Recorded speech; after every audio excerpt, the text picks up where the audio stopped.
Chapter 101. The Signal. Date 33480 third quarter. Kepler 442b. The luminescent light of the newly acquired planet was breathtaking even for Ilke. He stood at the window of his office, watching the twin planets dip toward the horizon, painting the sky in shades of amber and violet that no artist could replicate. The temperatures for the last few months had been amazing, perfect for the crops they planted and the communities they'd built. Calibrating old equipment to the planet's gravity had been a challenge, but the community had overcome that. Engineers had worked through sleepless nights, farmers had adapted their techniques, and children had learned to run under a sky that wasn't their own. And in a couple of months, there would be a new election. Ilke wanted to hand over a functioning government, not a mess of problems for his successor to inherit. So he was overlooking every report twice, making sure not to miss anything. His desk was covered in tablets and paper documents, each one representing another piece of the puzzle that was keeping their people alive. Altos, these numbers from Colony 1's recent harvest of fruits and vegetables seem off, don't you think? When will the Agriculture Ministry meeting again? Even though Altos was chief of security, the recent passing of Adam, their chief of staff, combined with his workaholic nature, had led him to take on some of those roles. He wasn't assigned officially, and with so little time left before the election, neither wanted to bother with the bureaucracy. Ilke was satisfied with his work, so he didn't push for a new chief of staff. Sir, normally it was today, but the minister notified us of a new disease affecting some fields. He urgently went to check on that. When is it postponed to then? 2 days later, sir. Where did that disease come from? Right when I was concluding the reports. Anyway, is there any news? Sir, I have several items including security and economic updates.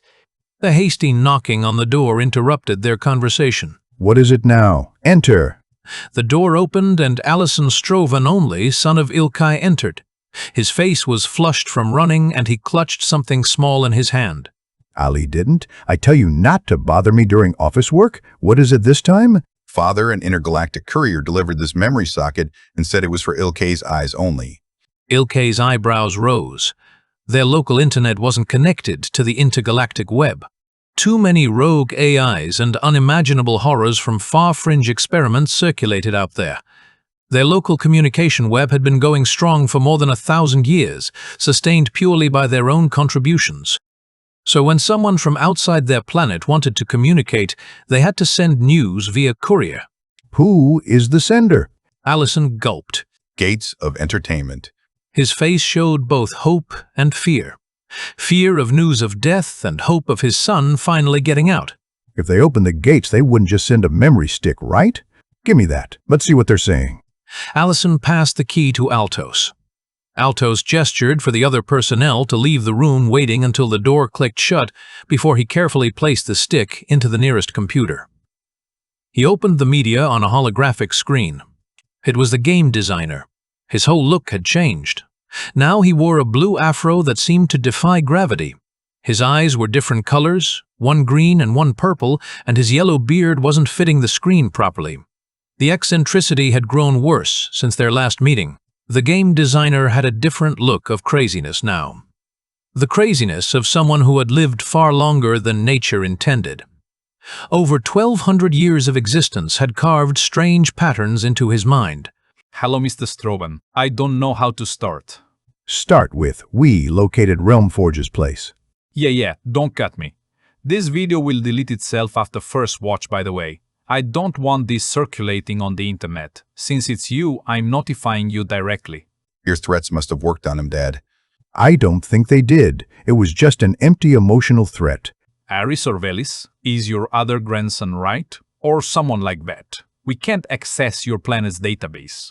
Anyway, somehow, he sent us data of his location with his name attached. Our technicians have now located the pocket universe. Altos's knees gave out.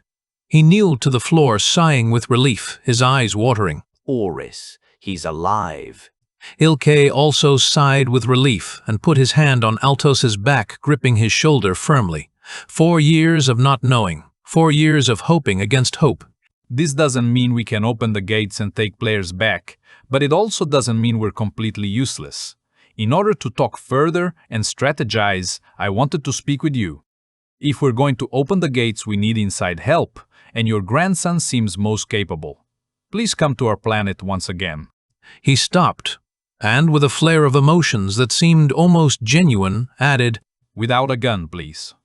The video closed and deleted itself. The holographic media player now only flashed the logo of the application empty and silent. I tried to record it to my mobile device, but he put some interference. It's useless. It doesn't matter. We have information at least. Only Aris managed to reach out in 4 years. Altos still knelt on the floor, his voice barely a whisper. So, Good job, Altos. You raised a good kid. He may be the savior of 6 million stranded people. I hope Demir was with them keeping themselves alive. If they were together, he would have. Dad, Okay. Until our election ends, I must be here. I will find a proper chief of staff. You and Altos should go to Gates of Entertainment and monitor the situation. I can't, sir. I can't leave you alone. Ilke's expression turned visibly angry. Don't be an idiot. It is your son, and our society is living its richest days. Of course you will go. Ilke turned to his desk, picked up his phone, and called his secretary. Send the list of chief of staff candidates again. Altos has been let go. Altos opened his mouth to protest, but the look in Ilke's eyes stopped him. Some arguments weren't worth having. His kids were alive. Nothing else mattered.